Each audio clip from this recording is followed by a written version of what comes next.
We begin late in the afternoon of Thursday, September 9th, 1993, in Laguna Niguel, California. After returning home from running errands all day, John Anderson decided to relax in the backyard spa with his 14-month-old son, Ellis. Wait right there. Can you wait there? Ellis loves the water so much that if he sees a bathtub, if he sees a pool, if he sees a puddle in the street, that's bath time. He's going in. Daddy? I keep Ellis inside, and it works out great because it makes it so I can get the covers out of the way, make sure it's warm enough without having to worry about him getting in without me. It's John here. We're just getting ready to go out. Ready to go swimming? Right about that instant, the telephone rang. You want to play with your toys? Uh-huh. Okay, you play with your toys. I'm going to get the phone. Hello? Joe. When I answered the phone, it ended up being a client. Sure. On the invoices?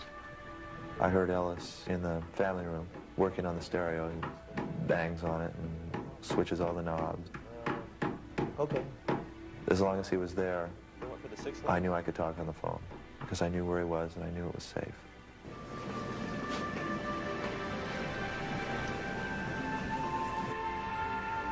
Okay, I can do the special billing for 6.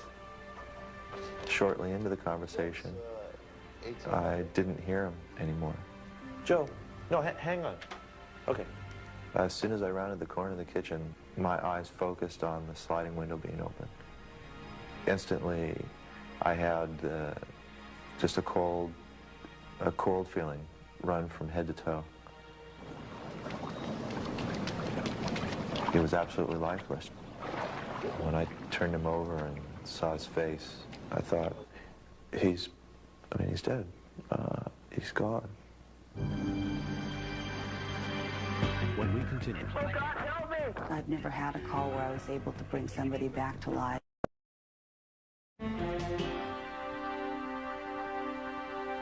When John Anderson found his 14-month-old son Ellis floating face down in the family's backyard spa, his little boy was not conscious and not breathing. John's 911 call for help came into Orange County Fire Department dispatcher Kathy Kelly. Fire department. Help me, I got a ground baby. Okay, what's your address? 29 Help me, I don't know how to do CPR. Is the baby right there with you? Yes. Hang on. Do you know how to do CPR? No, I don't. Okay, I'm going to tell you what to do. How old is the baby? 1 year. God, help me! Okay. Sir, calm down. Help me, God. It's very intense when you have a call like this. It's Oh, God, help me! Listen to me. I am. Okay, take a deep breath and stop, okay? Yes. Okay. I needed to get control over the phone call so that the man would be able to listen to me and I could help them both. I'm going to tell you how to tilt the head back. Okay. Place the palm of your hand on the baby's forehead. I got it. Place the index of your finger on the other hand on the bony part of her chin. Uh-huh. Gently lift upward. Chin? Okay, Got it. Is your head tilted back? Yes. Okay, look at the baby's chest and stomach for movement. Put your ear next to its mouth and listen and feel. There's nothing. Just gurgling. Are they coming out? I remember him making a gurgling noise, and it wasn't the kind of noise that was taking air in and letting air out. Okay, look in her mouth and see if there's any vomit. Yes. There is vomit? Yes. I knew that if there's vomit there, you can't give him breaths. And scoop it out with your fingers till all the vomit's out. I am. Okay, is it all out now? Yes. Okay, take a small breath. Cover the baby's nose and mouth with your mouth and make a tight seal. Blow real softly 2 times into her mouth, okay? I did it. Did the chest rise? Yes. Okay, with your index and middle finger, press gently on the inside of the baby's upper arm. Right between On his arm? Right between the armpit and the elbow. Got it. Okay, see if you feel any pulse there. Hold it down for about 5 to 10 seconds. No. Okay. The child was neither breathing nor did he have a pulse. I've never had a call where I was able to bring somebody back to life, but I was hoping that this would be a time when it would work. I'm going to tell you how to do CPR, okay? Okay. Okay, place 2 fingers of your hand closest to the baby's feet, Uh-huh. in the center of its chest, Uh-huh. 1 inch below the nipples. Uh-huh. Okay. Rapidly compress the baby's chest about 1 inch deep with your Okay. fingers. Repeat, do it 5 times in 3 seconds. 1, 2, 3. Faster, like 1, 2, 3, 4, 1, 5. 2, 3, 4, 5. Okay, then take a breath and blow softly into the mouth twice. Remember, you're going to put your mouth over its nose and mouth both and blow real softly because you don't want to blow too hard, okay? Okay. Okay, now just keep doing that. Do 5 times on the chest. 1, 2, 3, 4, 5, and then 2 breaths. One, Just keep doing that. 3, 4, 5. And 2 breaths. Okay, just keep doing it. Is that the baby? Is I hear her? Yeah. Is she coming? Is it coming to life? I don't know. Is there any breath? Okay, It seems like check. she's breathing. Okay, let's check and see if she's breathing. Put your face. She's got a heartbeat. Put your face down next to her mouth and see if She's there's breathing. air coming out. She's going, Okay. The baby wasn't out of the woods just because he was breathing and had a heartbeat. Down next to her mouth. There could be brain damage and complications that happen as a result of drowning. Okay, then let's just go ahead and let her stay as she is until we get there. The paramedics are here. They're there? Yeah. Okay, good. Bye-bye. Among those who responded was paramedic Terry Imlay. The child looked in very bad shape. He was pale and turning cyanotic. We got gasping respiration. He was barely breathing, which altogether meant that he was literally on death's door. Just one step in, one step out. Okay, Frank, you're going. Next bag. I thought if Ellis didn't make it,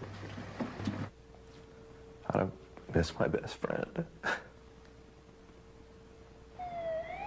14-month-old Ellis Anderson was rushed to Mission Hospital, where his mother, Jill, a trauma nurse, happened to be on duty. I was just dealing with a constant battle of reality and whether or not this was really happening or if it was a bad dream. And his respiratory effort was quite... Ellis was admitted under the care of Dr. Paul Lubinsky. Jill was obviously very distraught. I then examined him and discovered that his pupils were fixed and dilated, suggesting a significant lack of oxygen to the brain. They've given him some Valium. The fact that he was posturing and not crying is another bad sign. See how he does? Did he have a heart rate at the scene? Yes, he did. I was reasonably sure that he would live, but his brain was not functioning normally. When I bent over and I touched him and I kissed him on the head, it wasn't Ellis. He wasn't there. I mean, it was his face, but there was nothing in him at that point. What we're going to have to do is just wait and see how he does. There's going to be time. Okay, but I can't make any promises. We'd have to watch him, we may have to support his breathing, but the key is going to be him. Ellis. I was thinking about all the happy times that we had had. I didn't know how much of Ellis was going to come back. He means the world to me. I doubt without him I could go on. That night, Ellis's parents stayed at the hospital. One of the nurses ran over and said, "Come see him, he's really waking up." See me? I ran in there and he was smiling. Hi. Look at us. Hi.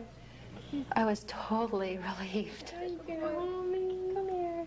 It was like the entire building had been lifted off my shoulders. Come on. Big swim. Big swim. Big swim. Big swim. Ellis is doing great today. He's just 100% Mr. Go, go, go, learning new things, trying new words.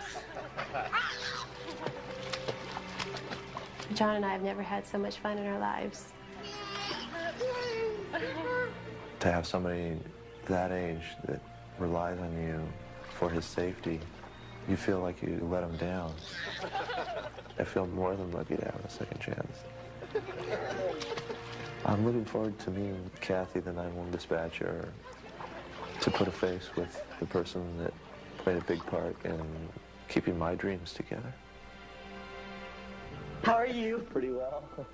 Nice to finally meet you. I brought this for Ellis.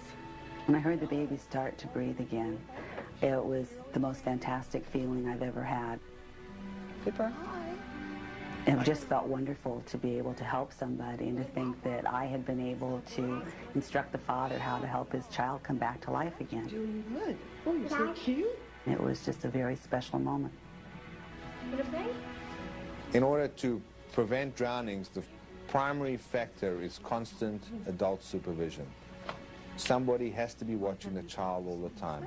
Well, that's the ultimate goal. It doesn't happen.